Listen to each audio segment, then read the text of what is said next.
And right now we're diving into the employee stock options and key things to know. Have everyone heard the stories of startups reaching an IPO and employees cashing in? Stock options became a very attractive employee compensation part of the package, right? And often it might be the main reason why employees would like to join the startup or the scale-up. However, they do involve some risks, and while European startups has begun slowly embracing this form of compensation, they don't do that with the same kind of confidence and open-mindedness as in the US. So the panel will feature representatives from the VC, law firms, and some of the biggest startup names in Lithuania to learn about their experience with employee stock options and advice on how to do it the right way. Let's invite to the stage Giedrė Čiuladienė, partner and head of corporate at Triniti Jurex. Arnas Stuopelis, CEO of Hostinger. James Eyton, CFO of Transfergo. And the moderator, Audrius Milukas, founding partner and CEO at Open-mindedness Capital.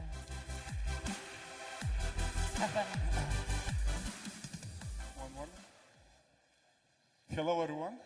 The floor is now ours, and hope to have a good chat, not only between us together here, but with your questions too. I have them online.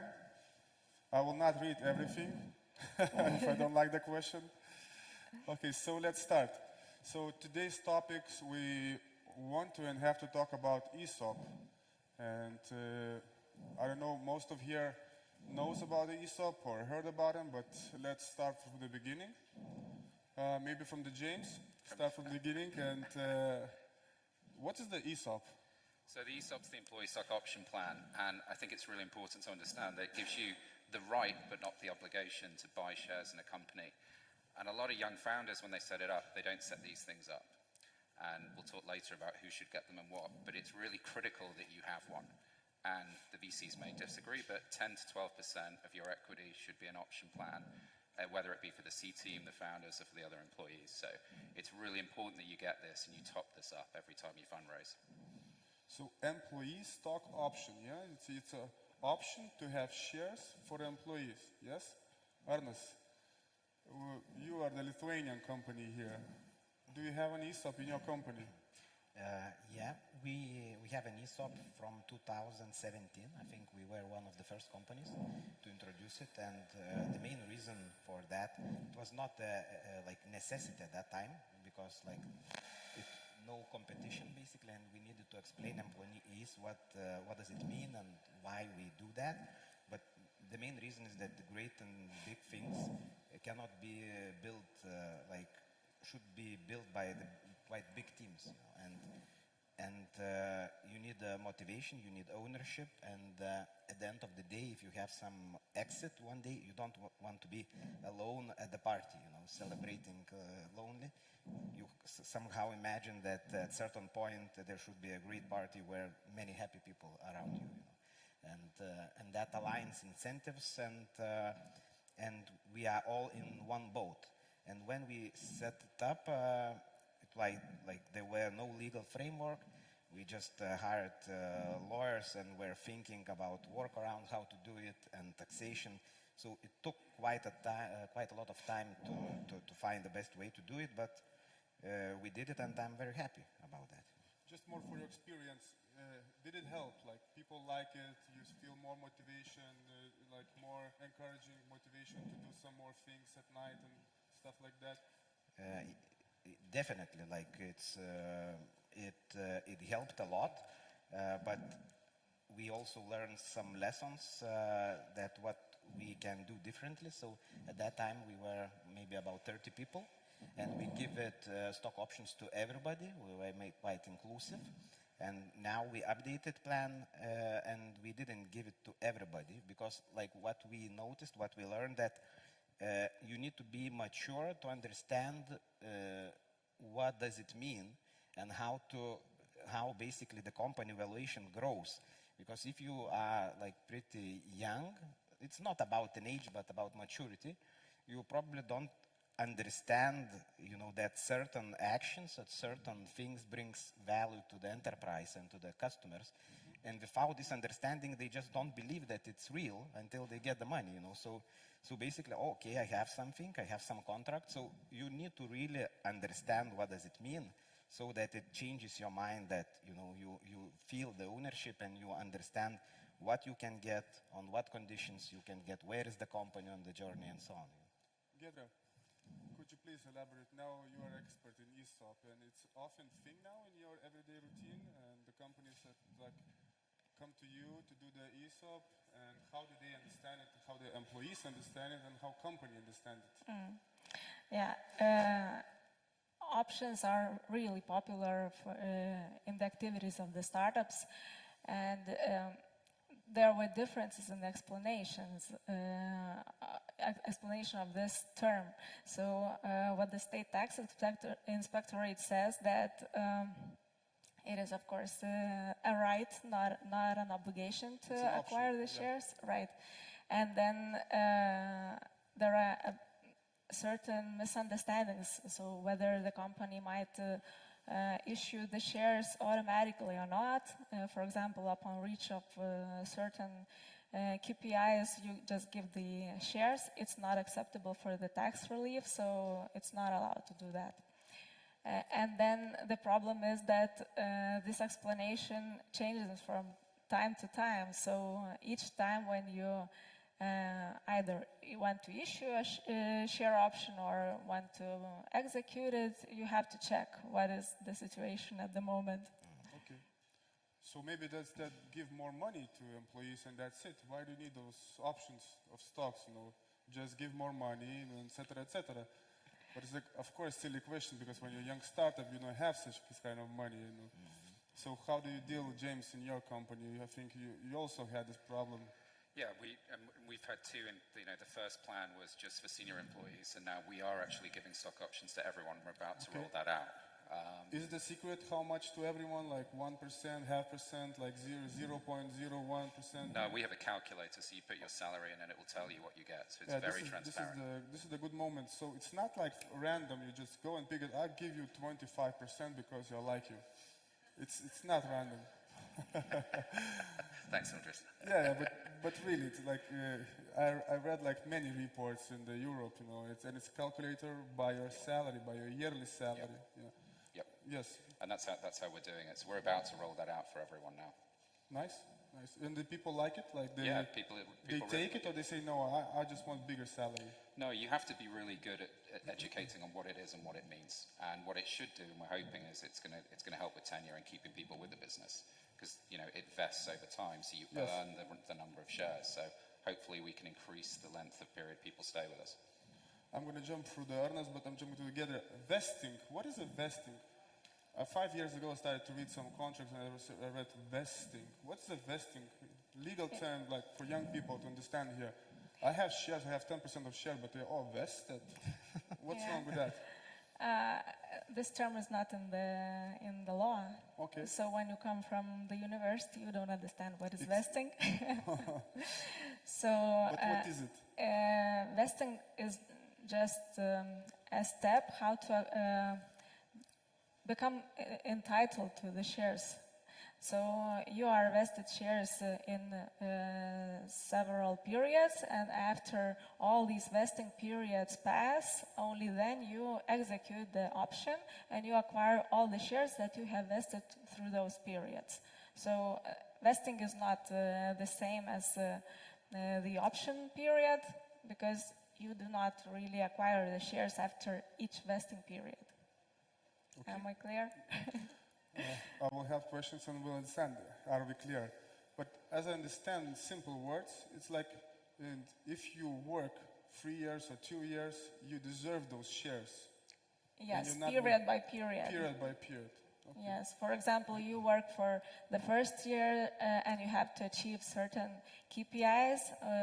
When this year passes, you see whether these KPIs are already achieved or not. And then you go to the next period. Then you also see what is the status, and then after the third year, you see what was the status for each vesting period.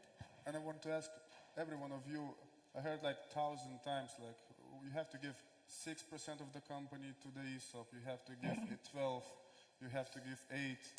So how to understand what part of the shares should be given to the employees, from the main employees, for them to be more motivated? How did you decide to make 12? Well, I think it depends on your stage, but I think between 10 and 12 is reasonable. And then when you raise your next round, you've got to remember to top that initial pool up, because that pool will become 5 or 2 or 1% very quickly. So, you know, in essence, we've all taken 10% from California. Okay. So that's what Western Europe's done. Arnas? Yeah, exactly. It 8, depends. 10, 12? It depends on the Zero. stage of the business, and are you planning some investment rounds, or you are growing organically? How big is the business? So if you tie it to the salary, so how much employees do you have? Like in general, I think it's there are some rules, like common practices, but you also should do some math and understand in which stage are you. If you're young, like startup, or you're a mature company, you want to do it just for executives. I think it's just, you need to do it for yourself. Also, So there is no right number, like 6, 12, case 4. by case, just Case by case. look at, I think, best practices and then adapt it to your situation. Okay. That's it. Giedrė, in your opinion? And also when the investors come, they have kind of opinion already formed, so usual numbers are like 10 to 15% that are devoted to the ESOP plan. Okay. So what's the problem with the ESOP in Lithuania? But in simple words, do we have good legislation system, or we should change it?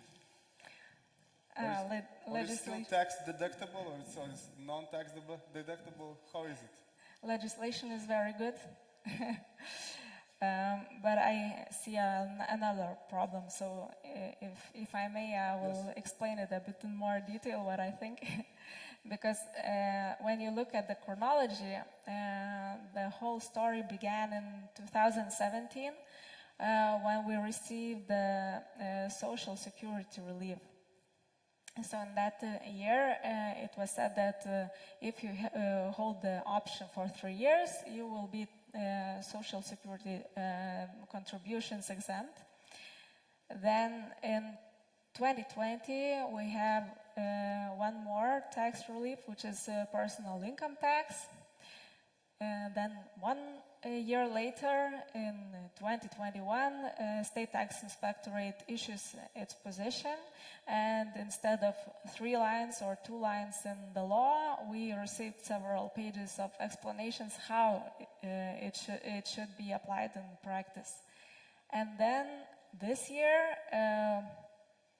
we also see that the individual explanations by the State Tax Inspectorate are even more strict than the official position. So next year is going to be the year when the options will be executed, and 1 more year will be the year for declarations and payment of taxes, so we will see. So what I wanted to say that legislation is very good because you have tax exemption, but before each step you have to check what is in the legislation and position of the State Tax Inspectorate. So I understand good that we cannot live without lawyers. Every time we have to check everything. Yeah. Sorry. And it's very bad in Yeah, general. that's Expensive. maybe more elaborate a little It's bit. not, lawyers should have some income, so it's not an issue, but the time is what matters. So for example, we wanted to update our stock options plan, and it took us like 7 months, like back and forth with lawyers, with like shareholders, and when you count, is it worth doing that? Yes, it's worth, but we could have spent this time on business. Product building. So yeah, so basically it consumes a lot of time, and it's unpredictable, and it looks like the legislation is great, but some people in some government offices, they think at this legislation and they are brainstorming what we can do that in order not to achieve the goal of the legislation, but in order to tax them, in the end. So it looks like that the parliament issues a law to make a relief, and then many people are thinking, okay, how we can block it, from here. And so I think the goal should be in general for the whole government, let's be the best place in Europe for the beginning, for the employee stock option plans. So in this case, you can encourage more investment and so on, because it's number one basically ranked. So what you need to do to make analysis, like ask investors and like companies, how do you rate this country and the practice and legislation? Let's just be number one. I think it's really achievable. We are not far from that, but just need everybody to agree on that. Yes, as we discussed yesterday, we have to have this narrative that we are the best place for the startups in Europe, not the last, not the blocking every good stuff that we do. James, do you have ESOPs on UK company in Transfergo, or you have a Lithuanian company? No, we have it on the UK company. On UK company. And the UK setup and structure is very good. Can you elaborate that a little bit? What can we learn? The rules are very clear. You go to the tax authority and agree a value at each point. So there's limits as well, that it's very easy to understand. The legal structure of the schemes are cheap and easy to implement.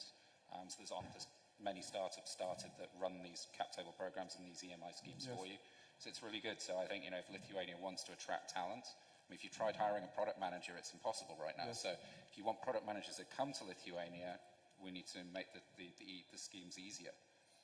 And it's very true, because I have few companies in my portfolio in OCC that they also used all the ESOP for the existing employees, but they try to hire people from outside the Lithuania or Baltics in Europe, and with all ESOP they are not coming, and they ask about legislation, the classes of shares and the ESOP, so that's stopping everything. Good, and maybe as we have a lot of young people here making new startups from the beginning, some recommendation from every one of you, like what do you recommend on ESOP subject for startups? Giedrė.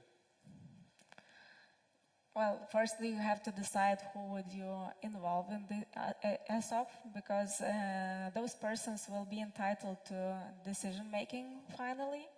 And also they have to understand the value and the impact, how will they affect the shares that they are going to acquire. So I think that this one is important. Also, what are the terms like cliff, vesting, and execution? Because tax relief is applicable only if you have the execution term of 3 years. Also, whether you will give the shares only to employees, or you will risk a bit and you include freelancers, board members.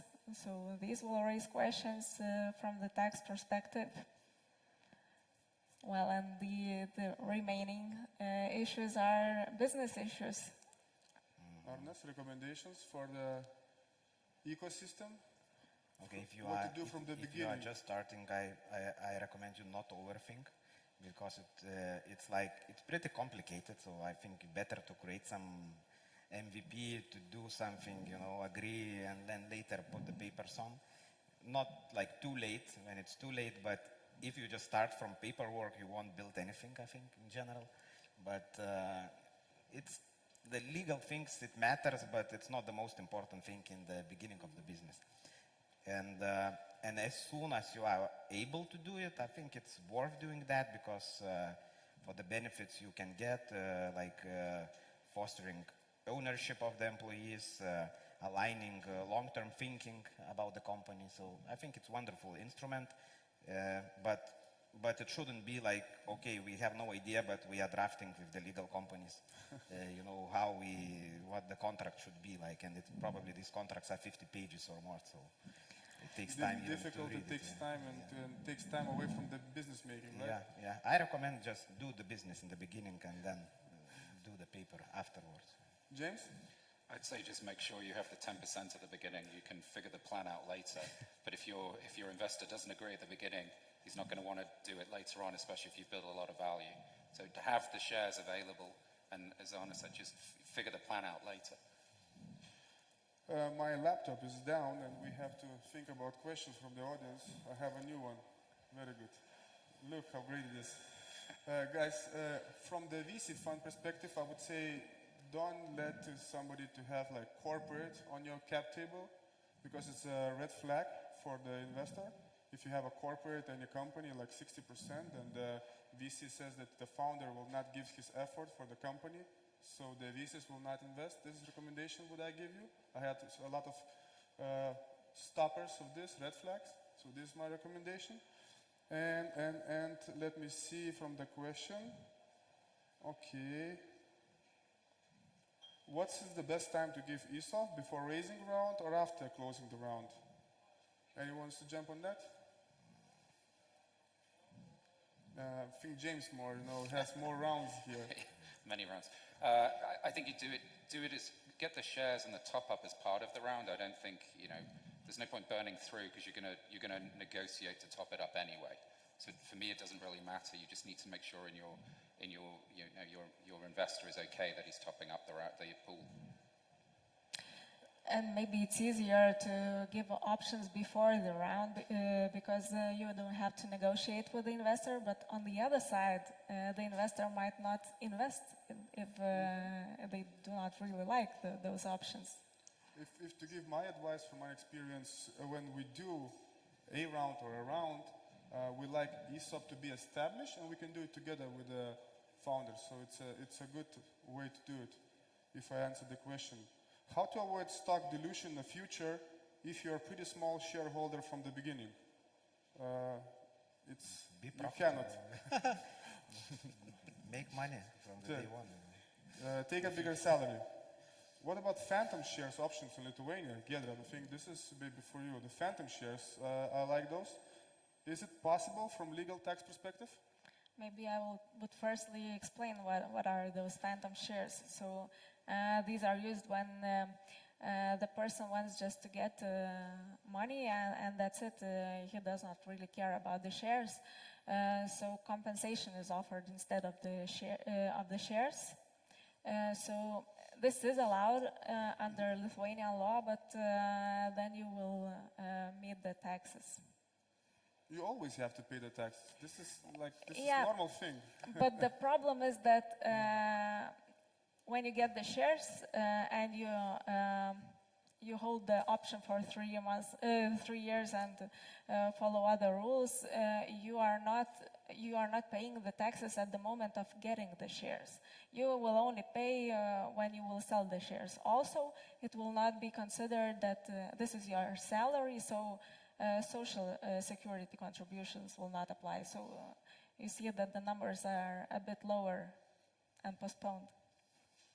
Do you have phantom shares in your companies, gentlemen? No?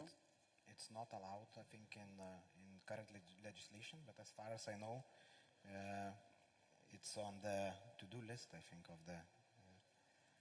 the government. And in general, we need to update corporate companies law because in the current situation, if you have too many shareholders, it can stop making decisions, because you need to have permission of all small shareholders to do it's like something. A lot of bureaucracy, and then from every decision you have to have signatures from 20 people. Yeah, exactly. So these stock option shares should have different rights than the common shares in terms of voting and so on. So I think we're all waiting for this update, and it will make things easier. I think from Unicorns, you are doing that stuff with the government, talking to change the legislation, yes? Unicorns a lot, and quite many, I think, other businesses see the value to have updated all ecosystem, updated law. And I have a tricky question. I think it will be the last one, and I think maybe James could answer to that. If you offer salary and then you change it to the stock option, so the employee will say, I want a bigger salary and an option. What do you do then? Real Lithuanian question. Fire them. No, I mean, we're dealing with that now. So when people get promoted, you look at, is it fair to give them a top-up in options? So our plan is to do options twice a year because when you're hiring so quickly, it's a lot of paperwork. You want to build products, do paperwork. So I think it's fair when you have people promoted to look at it and say, are they deserving if they move through a framework of having more options? I think that's only right. You wouldn't join as an analyst in a bank and have the same options when you become a VP. Shouldn't be the same in startups. Good. Do you have some recommendations for Lithuanian government, Arnas or Giedrė? We already mentioned that a lot with maybe Giedrė. You to more clarity maybe in the legal stuff. Firstly, it would be advisable for the institutions to align their positions. So when the legislator tells something, it would be good that the state tax inspectorate does not tell the opposite. Then it would be good to shorten the term of the option to, for example, like Latvia did, to 1 year, and also to include board members, freelancers into the scheme. So that would be helpful. So I think we guys had half an hour for this discussion. And if you have some questions, Giedrė and Arnas and James will answer to you. And also ask me. I have some VC experience and have the founder experience, legal experience. So please jump on us in the backstage and let's have discussion if you need to hear more. Good, thank you. Thank you guys. Thank you.